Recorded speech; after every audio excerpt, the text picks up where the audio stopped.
Welcome to the Rim Break Rodeo. We hope this video helps. Start by identifying when the stick moves on its own and where. Check whether drift appears in menus and games before opening the controller. Test the controller on another console or PC with a USB cable to isolate console issues.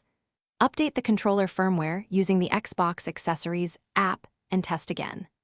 Measure drift magnitude by moving sticks and noting any cursor or character motion without touch. This initial diagnosis saves time and prevents unnecessary disassembly steps later on. If drift persists, try cleaning before opening the shell to save warranty. Use electrical contact cleaner and short bursts around the stick base while moving the stick. Spray 10 to 20 short bursts per side and allow 60 seconds to evaporate. Power cycle the controller and recalibrate by holding the stick in neutral for 30 seconds while reconnecting. If cleaning fails, plan to replace the stick module or potentiometer assembly with a Torx T8 screwdriver and a replacement part. When cleaning cannot fix drift, proceed to a careful repair with proper tools. Open the controller using a Torx T8 screwdriver and follow ESD-safe steps when replacing parts.